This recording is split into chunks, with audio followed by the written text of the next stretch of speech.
اولاد گود لینے کا شرعی حکم، اگر کسی کو اپنی اولاد نہ ہو رہی ہو تو کیا وہ دوسرے سے کوئی نومولود بچہ لے سکتا ہے؟ اور کارڈ وغیرہ میں اپنی ولدیت تبدیل کرنا کیسا ہے؟ سعید الرحمن، دیکھیں اگر اپنے اولاد نہیں ہو رہی ہے تو آپ بچہ لے کے پال سکتے ہیں، لیکن اس میں بچے کا نقصان یہ ہوتا ہے، بچے کا نقصان یہ ہوتا ہے کہ بعض دفعہ بچہ جو ہے نا اپنے بہن بھائیوں سے محروم ہو جاتا ہے۔ دیکھیں جیسے آپ کو بچے کی ضرورت ہے نا، بالکل اسی طرح بچے کو بھی بہن بھائیوں کی ضرورت ہوتی ہے۔ اب آپ نے اپنے کہیں بھتیجا بھانجا لے کے پال لیا، اس کو آپ نے بہن بھائیوں سے جدا کر لیا، تو بچے کی جو ایک گروتھ ہے نا جو ہونی چاہیے بچپن میں، جو یہ ماہر نفسیات کہتے ہیں، اور یہ بہت بڑے بڑے ڈاکٹر جو بچوں کی نفسیات سے واقف ہیں، جو جن کو دنیا میں جن کا نام ہے، یورپ کے اور امریکہ کے، وہ یہ کہتے ہیں کہ بچے کو بچپن میں اپنی عمر کے قریب قریب بچہ چاہیے، یعنی بچے کی مینٹل گروتھ کے لیے یہ ضروری ہے کہ اس کو جب وہ چھوٹا ہو نا تو جس عمر کا ہے اسی عمر کے قریب قریب اس کو اور بھی بچے چاہیے، تاکہ وہ ان میں کھیلتا ہے، پھر ان سے اپنی دل کی باتیں شیئر کرتا ہے، ان سے لڑتا بھی ہے، ان سے محبت بھی کرتا ہے، تو یہ اور وہ بہن بھائی ہونے چاہیے، کوئی غیر نہیں ہونے چاہیے، کیونکہ غیر پھر بچے کو خراب کرتے ہیں۔ اپنے بہن بھائی میں تربیت کا عنصر زیادہ ہے، تو آپ جب کوئی دوسرے کا بچہ ایڈاپٹ کرتے ہیں نا تو اس میں آپ کا تو فائدہ ہو گیا، لیکن اس بچے کا بہرحال نقصان ہوتا ہے کہ وہ بالکل اکیلا ہو جاتا ہے، اور پھر وہ اس طرح سے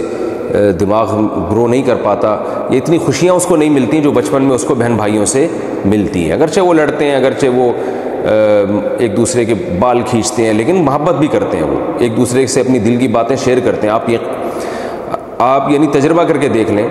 کبھی اپنے ساتھ کسی ایک بچے کو بائک پہ یا گاڑی میں لے کے جائیں، وہ چپ کر کے بیٹھا رہے گا،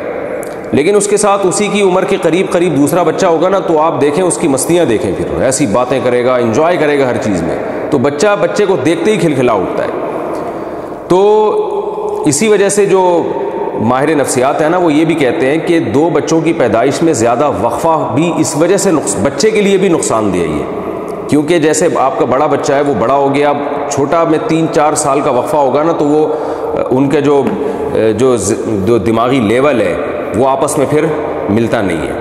تو وہ میں نے دیکھا ہے بہت سے گھروں میں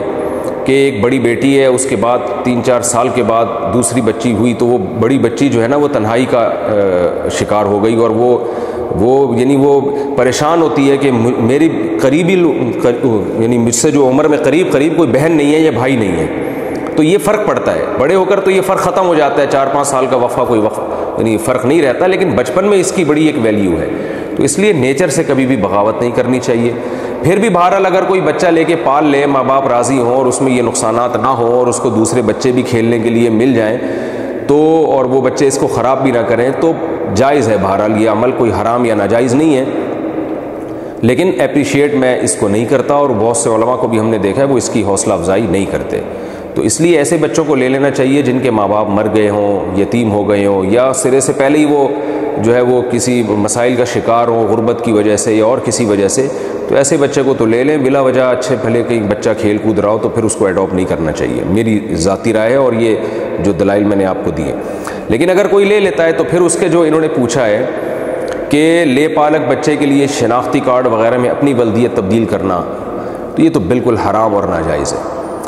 اس لیے کہ قرآن مجید نے صاف طور پر کہا ہے سورہ حجاب میں، ادعوہم لآبائہم، بچوں کو ان کے باپ کی طرف منسوب کیا کرو۔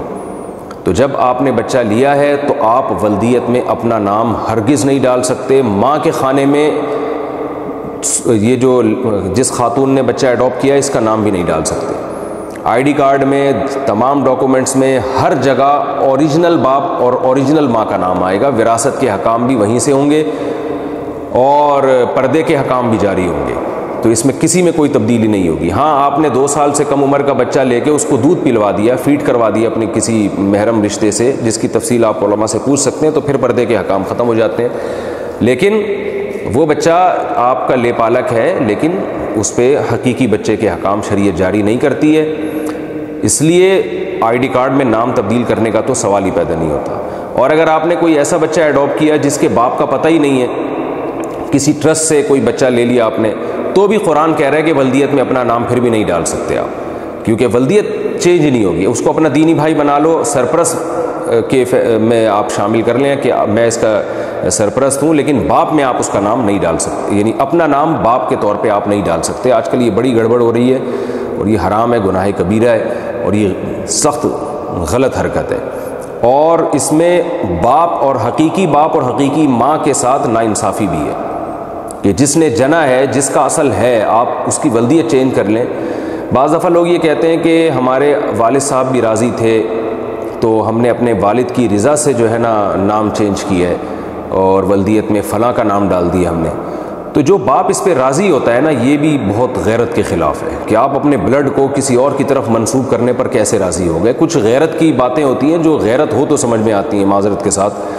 تو اس لیے حقیقی باپ یا حقیقی ماں پر لازم ہے کہ وہ اپنے بچے کو اپنی مرضی سے بھی نام تبدیل کرنے نہ دیں۔ وہ کہیں بھائی تم جہاں بھی جاؤ گے، جس کے ساتھ بھی رہو، باپ میں ہی رہوں گا اور ماں یہ رہے گی، نام تبدیل نہیں ہوگا۔ اسلام میں جو ہے نا خونی رشتوں کی بڑی قدر ہے، ایسا ہی نہیں کہ کچھ بھی اٹھا کے کر دو۔ تو بلڈ ریلیشن کو اسلام ہمیشہ ترجیح دیتا ہے۔ سوتیلا باپ اوریجنل باپ نہیں ہو سکتا اور سوتیلی ماں اوریجنل ماں نہیں ہو سکتی۔ تو یہ 2 اور 2 4 کی طرح اسلام نے حکام بیان کر دیے ہیں کہ چاہے سوتیلے باپ نے کتنے ہی احسان کیے ہوں، لیکن اسلام پھر بھی اوریجنل باپ کو، کیونکہ وہ بلڈ ہے آپ کا، اس کو ترجیح دی ہے۔ سوتیلی ماں نے کتنے ہی احسان کیے ہوں، اس کے احسانات کا بدلہ آپ دیں، اس کے لیے دعا مانگیں دنیا میں بھی آخرت میں بھی، لیکن اوریجنل ماں کا آلٹرنیٹ نہیں ہے وہ، اور اوریجنل ماں کے جو حقوق ہیں وہ سوتیلی کے نہیں ہو سکتے۔ تو ان سب چیزوں کو آج ہمارے معاشرے میں دھجیاں اڑائی جا رہی ہیں۔ ہم سارے حکام انگریزوں سے لے رہے ہیں، ان کے ہاں بلڈ ریلیشن کی کوئی خاص ویلیو نہیں ہے، ان کے ہاں تو جو اچھا سلوک کرے وہ بہت اچھا ہے، جو نہیں کرے تو وہ اچھا نہیں ہے۔ اسلام کہہ رہے سب سے پہلے خونی رشتے ہیں، آپ کا جو بلڈ ریلیشن ہوگا، خونی رشتہ ہوگا، وہ اچھا سلوک نہ بھی کرے تو بھی اچھا ہے،